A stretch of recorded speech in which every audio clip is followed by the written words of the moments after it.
people join here in a minute. So first off, yeah. All right, so let's mute the other thing from Discord.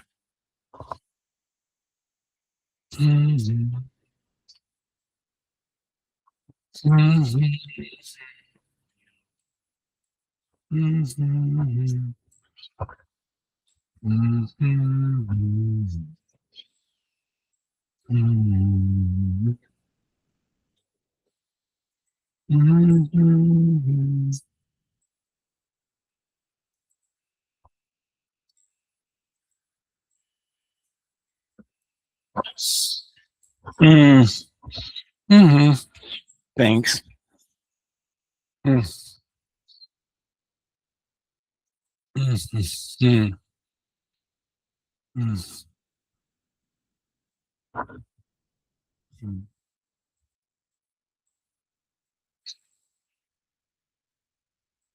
Okay, so we're going to begin.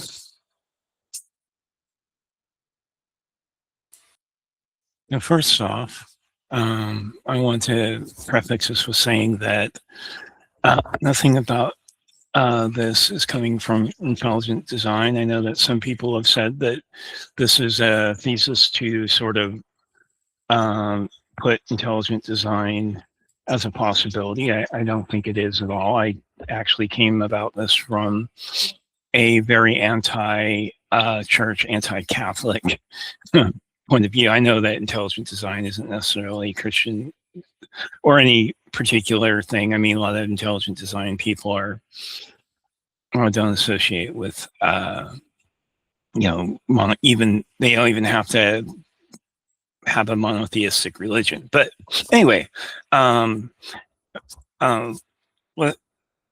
not go into that because what we should be talking about is, first of all, I'll say that I am an atheist. I came over this belief system. This theoretical system is the first thing we sometimes will do is everything we believe, we write it out. And when we see if we can come up with challenges of those things, doesn't mean everything on the list is going to be wrong, but we need to find out how, what sort of problems do these beliefs have. And one of the things, and then what are the pros and cons of each one of these beliefs? And one of the beliefs I had, I feel like maybe 99.9999% of everyone that's probably listening to this have, is that intelligence emerges from very simplistic, sort of Hebbian things. And then as you add more of these like neurons, something becomes more and more intelligent. So once we get to a certain threshold, something becomes able to react to the environment better, or might have the ability to locomote, to start perceiving and reacting to the perceptions, having memories, and eventually even emerging self-awareness and so forth, and the ability to plan. This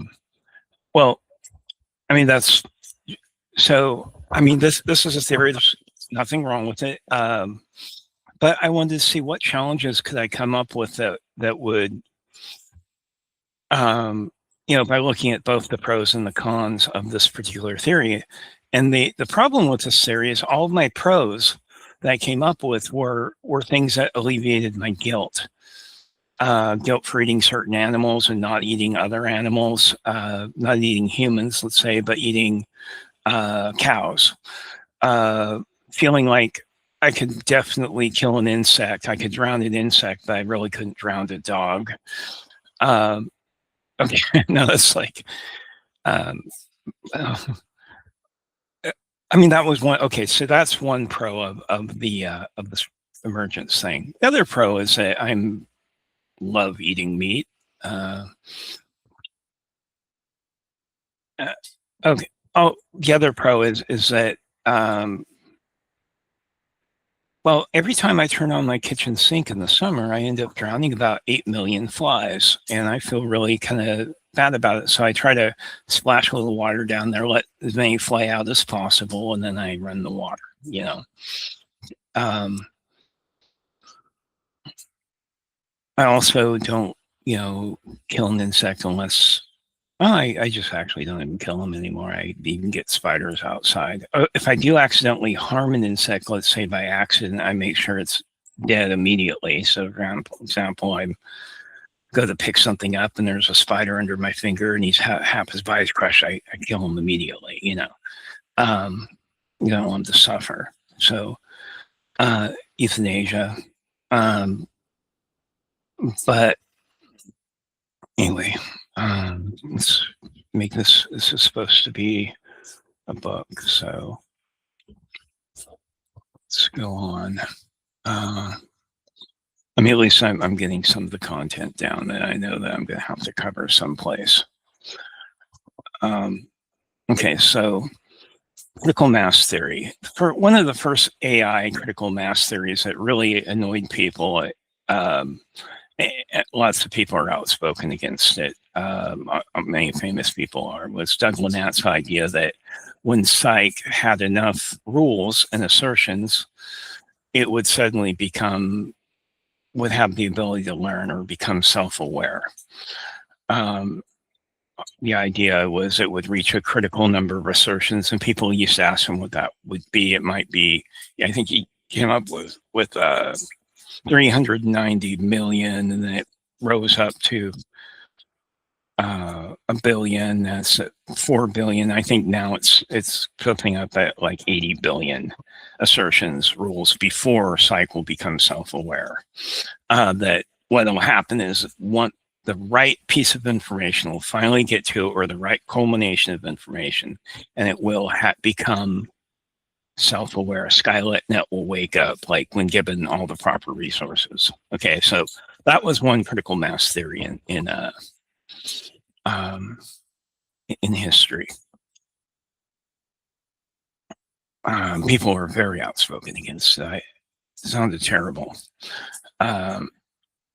Okay, and then another critical mass is that if we have enough neurons that we shove together, that with the free energy principle, they will self-organize and become do whatever they have to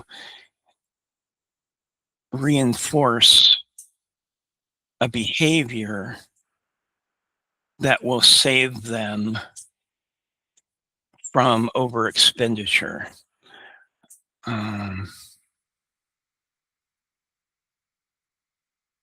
So, for example,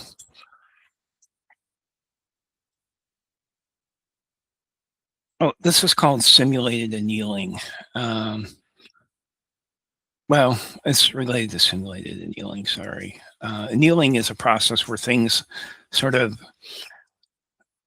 bend their way into a proper form, or with other things bending their way into proper form, melting their way. I looked up simulated or annealing the other day on Wikipedia, or I just Googled it, and I was like, wow, this is mostly about metallurgy, not much about AI. Oh, okay, simulated annealing. Okay. But still, that's hard to find out there, like actual good definitions of it. But okay, so we have this idea that there's a critical amount of neurons required before intelligence happens, before learning happens. And nothing wrong with that. I mean, I feel like what I should do is devote an entire chapter or two on just making sure I give it a fair shake and have everyone feel really strong on it, that they understand what I'm trying to argue against before I start arguing against it. And there's But I feel like, as I was saying, 99% of the people in the world already believe this critical mass theory, and they don't even know they don't even call it that. Um, but it makes us feel better. We feel better about eating meat and so forth. Um, I'm hoping I caught this in the original transcript. I hope I did. Um,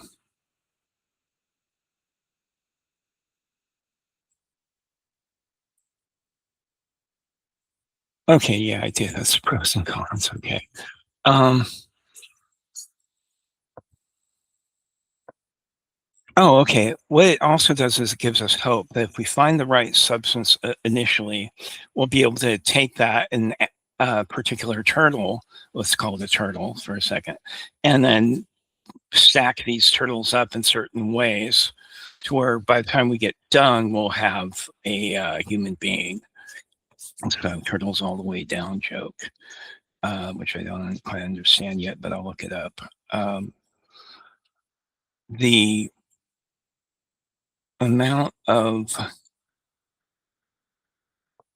okay, so also sometimes this is this is called the scaling hypothesis, and the scaling hypothesis is probably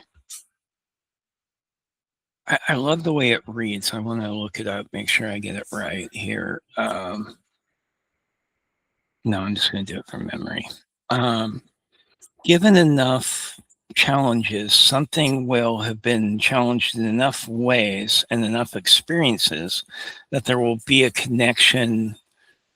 Um, Given enough sort of random uh, general problems, the similarities between the problems will begin to emerge.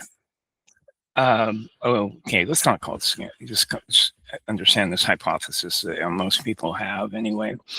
But by the time you get enough similar but yet different scenarios, it'll see so there's some kind of a pattern that will form, like say in neurons, that will represent the similarities, and another set will represent the differences.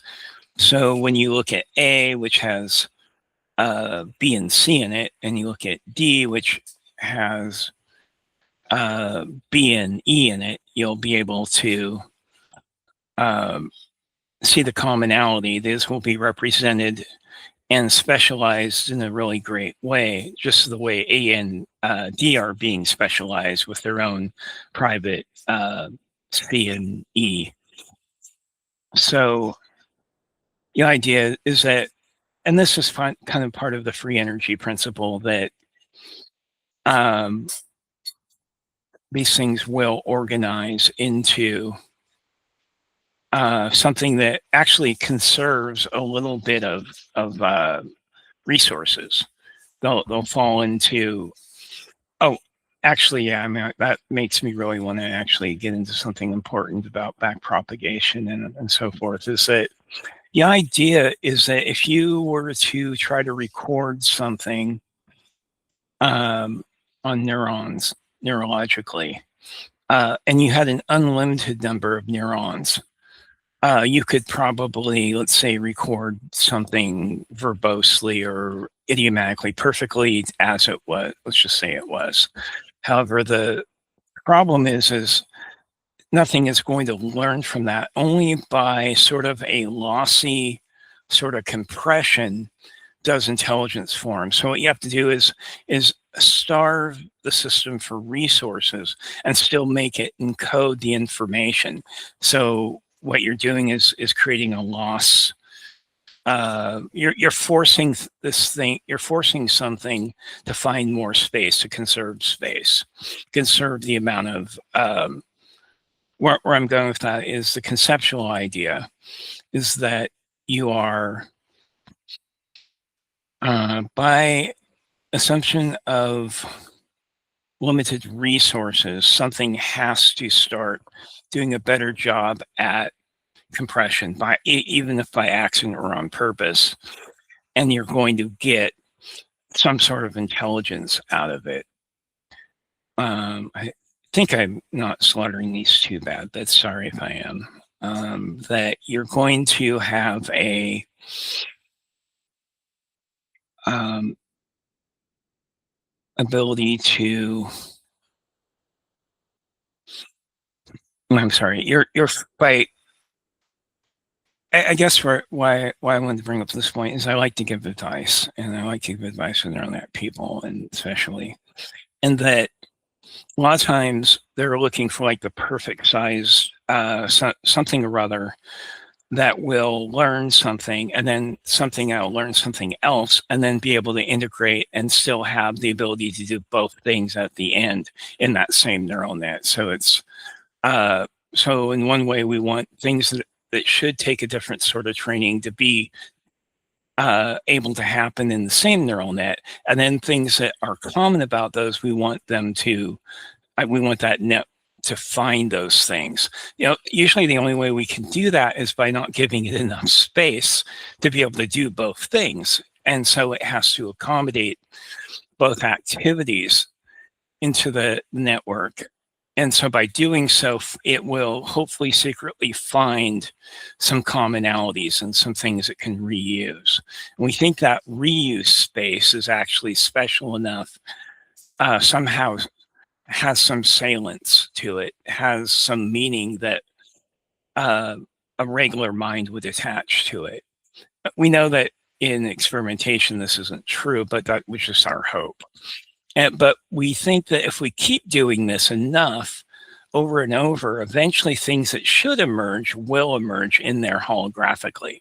For example, if something had to navigate around terrain, and there were certain things, there were pits that it could fall into, and then there was ladders it would, or there was bridges over these pits that, with the right amount of carrot and stick, the bridges would actually emerge into a certain area. They would all have something in common about being over a pit. Now we don't, now this is if we're in a purely sensory environment. I mean, we weren't actually giving it symbols like pit or whatever, that we would be, that somehow it would emerge a concept of pit and emerge a concept of bridge and a non-pit and non-bridge. And then it would avoid going over non-bridges over pits at the same time. But we don't expect that we'll ever find a pit neuron or a grandmother neuron or whatever. And we can actually train neural nets to do this, and they do quite good at it. So through sort of a carrot and stick way of doing things. So we see some intelligence there, and we're using this sort of as a background belief that maybe emergence is true. So we have these simplistic cells in this simplistic creature like a slug, and the slug can do some somewhat minimally intelligent things, because we notice that the larger that we make our neural network, the more intelligent behavior can occur. However, interestingly, if we make our network too large, it never gets starved. It never has to reuse things. But interestingly, sometimes it becomes more intelligent. We actually don't really have a good equation for the right size neural network. We can tell when it's too small. Obviously, it's not going to be able, at a certain input resolution, to be able to encode something that's important, like important preconditions that never